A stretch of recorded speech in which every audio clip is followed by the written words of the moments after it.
اب ان کی بات کر لیتے ہیں کہ جو ورلڈ کپ اسکواڈ میں شامل نہیں ہو سکے ان میں نام ہے محمد عباس اور محمد رضوان کے، جنہیں ورلڈ کپ اسکواڈ سے ڈراپ کر دیا گیا ہے۔ اس کے علاوہ فاسٹ بالر محمد عامر بھی میگا ایونٹ کے لیے ٹیم میں جگہ بنانے میں ناکام رہے۔ چیئرمین پی سی بی کے خلاف آواز اٹھانا جرم ٹھہرا۔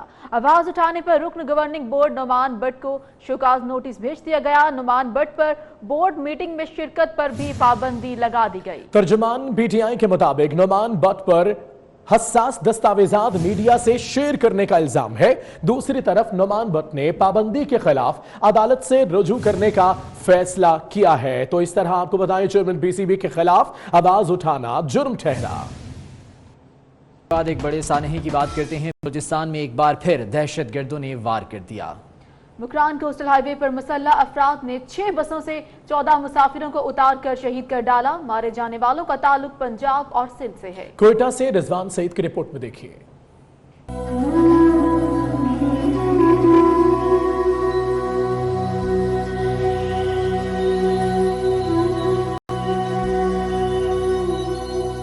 بلوچستان میں ایک بار پھر دہشت گرد سرگرم ہو گئے۔ بم دھماکوں کے بعد فائرنگ کا افسوسناک واقعہ ہوا۔ مکران کوسٹل ہائی وے پر مسلح افراد نے 6 بسوں کو روک کر پنجاب اور سندھ سے تعلق رکھنے والے 14 افراد کو شناختی کارڈ چیک کر کے قتل کر دیا۔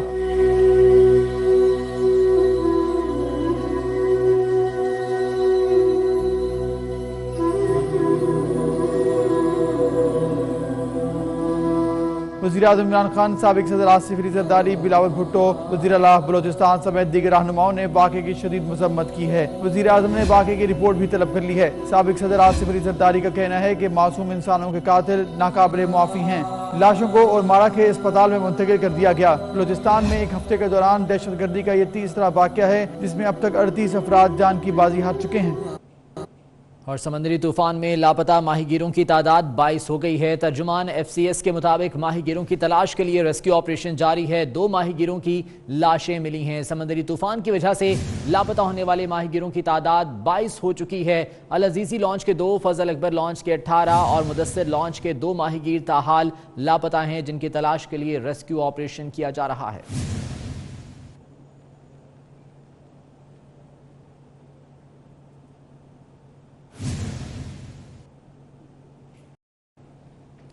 بارشوں اور ژالہ باری سے پنجاب میں تباہی کا سلسلہ جاری ہے۔ سینکڑوں بستیاں زیر آب آنے سے ہزاروں ایکڑ پر کھڑی گندم کی فصل بھی تباہ ہو گئی۔ مکانات اور سکولز کی دیواریں بھی گر گئیں۔ بارش کی تباہ کاریاں جاری ہیں۔ حالیہ بارشوں نے میاں والی میں بھی تباہی مچا دی۔ بارش سے گندم کی کھڑی فصلوں میں پانی کھڑا ہونے سے گندم ضائع ہو گئی۔ فصل کی تباہی اور کٹائی میں تاخیر پر کاشتکار پریشان ہیں۔ ملتان کے نواحی علاقے لاڑ میں طوفانی بارشوں کے باعث کئی سکولوں کی دیواریں گر گئیں۔ سولر پینل بھی آندھی کے باعث اڑ گئے، جبکہ کئی مکانوں کی دیواریں بھی منہدم ہو گئیں۔ پھول نگر میں نہر میں 20 فٹ چوڑا شگاف پڑ گیا، جس کی وجہ سے درجنوں دیہات زیر آب آ گئے۔ سینکڑوں ایکڑ پر تیار گندم کی فصل بھی تباہ ہو گئی۔ دودھرا میں بھی بارشوں نے گندم کی فصل شدید متاثر کی۔ کسانوں نے حکومت سے ریلیف کا مطالبہ کیا ہے۔ ادھر راجن پور کے مختلف علاقوں میں رود کوہی نے تباہی مچا دی۔ کئی بستیاں زیر آب آ گئیں۔ گندم کی فصلوں کو بھی شدید نقصان پہنچا۔ میرا مراد جمالی میں کوہ سلیمان سے آنے والے سیلابی ریلے نے مزید کئی دیہات ڈبو دیے۔ ریلوے ٹریک پہلے ہی بند تھا، اب رابطہ سڑکیں بھی سیلابی ریلے کی نظر ہو گئی۔ خبر آپ کو دیں، وفاقی کابینہ میں رد و بدل کا اعلان کر دیا گیا ہے۔ ڈاکٹر عبدالحفیظ شیخ مشیر خزانہ مقرر، فواد چودھری وزیر سائنس اینڈ ٹیکنالوجی تعینات کر دیے گئے۔ غلام سرور خان وزیر ایویشن ہوں گے۔ بریگیڈیئر ریٹائر اعجاز شاہ وزیر داخلہ مقرر، جبکہ شہریار آفریدی وزیر مملکت برائے سفران مقرر کر دیے گئے۔ اس کے علاوہ محمد میاں سومرو سے ایویشن کا قلمدان واپس لے لیا گیا ہے۔ محمد میاں سومرو وزیر برائے نجکاری ہوں گے۔ ڈاکٹر ظفر اللہ مرزا نیشنل ہیلتھ سروسز، جبکہ فردوس عاشق اوان اطلاعات و نشریات کی معاون خصوصی مقرر کی گئی ہیں۔ وفاقی کابینہ میں رد و بدل کیا گیا ہے، جس کا اعلان بھی کر دیا گیا ہے۔ بشیر چودھری ہمارے ساتھ موجود ہیں، ان سے اس بارے میں تفصیلات جان لیتے ہیں۔ بشیر چودھری بتائے گا تو یہ فیصلے ہو گئے کہ کون سا قلمدان کس کو ملے گا؟ جی بالکل، وزیر اعظم آفس کی جانب سے باضابطہ طور پر جو ہے وہ اعلان کر دیا گیا ہے کہ کون کس